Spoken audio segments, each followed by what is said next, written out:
कक्षा 12 के विद्यार्थियों का आज की इतिहास की अपनी क्लास में स्वागत है। आज का हमारा बिंदु है समुद्रगुप्त। समुद्रगुप्त जो अपने पिता चंद्रगुप्त प्रथम की मृत्यु के बाद गुप्त वंश का शासक बना था। समुद्रगुप्त के बारे में जानकारी का मुख्य स्रोत है प्रयाग प्रशस्ति, जिसकी रचना हरिसेन ने की थी, जो समुद्रगुप्त का संधि विग्राहक यानी विदेश मंत्री था। संधि विग्राहक या विदेश मंत्री था। वी स्मिथ ने समुद्रगुप्त की विजयों को देखते हुए समुद्रगुप्त को भारत का नेपोलियन कहा है। समुद्रगुप्त की जो दिग्विजय नीति है या उसकी विजयों की जानकारी का हमारे पास मुख्य स्रोत प्रयाग प्रशस्ति है। अब उसने किस प्रकार से कौन कौन से क्षेत्रों को जीता, तो सबसे पहले हम उत्तरी भारत विजय या आर्यावर्त विजय की चर्चा कर रहे हैं। उत्तरी भारत विजय को उसने 2 चरणों में जीता था। प्रथम चरण में 4 राज्यों को और दूसरे चरण में 9 राज्यों को, लेकिन दूसरे चरण में उन्हीं 4 राज्यों को दोबारा जीता था। इसलिए कुल 9 राजाओं को उसने उत्तरी भारत में, जो उत्तरी अभियान है आर्यावर्त का, उसमें पराजित किए थे। तो उत्तरी भारत के कुल 9 राजाओं को जीता था। पहला है रुद्रदेव, दूसरा नागसेन, दूसरा मतिल, तीसरा नागदत्त, चौथा नागसेन, फिर गणपति नाग, अच्युत्य नाग, चंद्रवर्मन, बलवर्मन और नंदीवर्मन। अब देखो, ये याद करने में हमारे लिए सुगम रहेगा। अभी आपको ये लग रहा है कि साहब हमने पढ़ लिए, ठीक है, रुद्रदेव, मतिल, नागदत्त, लेकिन याद नहीं हुआ। इनको देखो सहजता से यहाँ एक थोड़ा सा ध्यान देना। रुद्र का मतलब है शिव, रुद्र का मतलब है शिव, और मतिल का मतलब भी शिव है। मतिल शिव का पर्यायवाची शब्द है। तो ये दोनों नाम हो गए शिव, यानी शिव के पर्यायवाची शब्द, ठीक है। फिर उसके बाद में देखो, शिव जी के गले में नाग था, तो हमें क्या करना है, 2 नाग पहले। 2 नाग पहले का मतलब एक हो गया नागदत्त, एक हो गया नागसेन, और 2 नाग बाद में, ये देखो नाग, ये 2 नाग बाद में, यानी गणपति नाग और अच्युत्य नाग।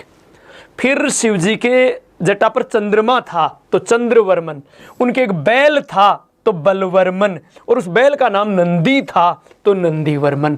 तो 9 नाम, क्योंकि ये शिव या शिव से संबंधित नाम आ गए, तो इसलिए याद करने में शायद मेरे ख्याल से ज़्यादा दिक्कत नहीं रहेगी। तो ये उत्तरी भारत के 9 राजाओं को पराजित किया था, ठीक है।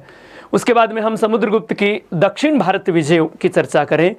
दक्षिण भारत के 12 राजाओं को पराजित किया था। दक्षिण भारत के 12 राजाओं को पराजित किया था।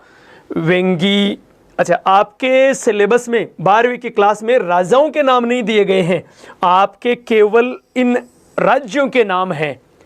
वेंगी, एरण्यपल, देवराष्ट्र, महाकांतार, अवमुक्त, पल्लक, पिष्टपुर, कांची, कुस्थलपुर, कोरल, कोसल, कोटर।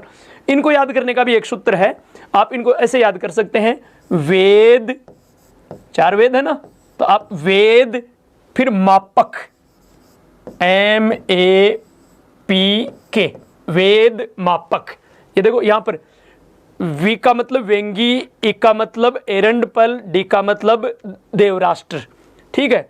फिर एम का मतलब हो गया महाकांतार, ए का मतलब अवमुक्त, फिर पी है वो 2 हैं, पी वाले राज्य हैं वो 2 हैं।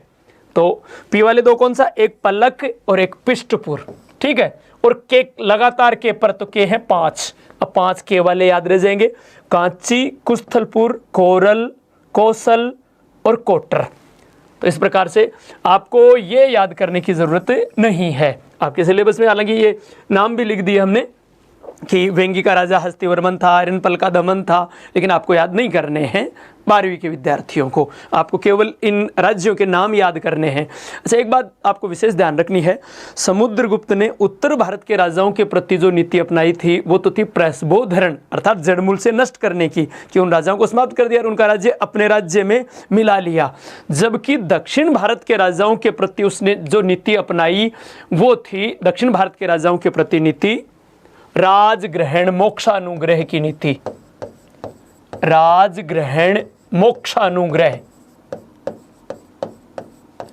कि पहले उनका राज्य ग्रहण कर लिया और फिर उनको अनुग्रह के आधार पर मोक्ष करके उनका राज्य वापस लौटा दिया।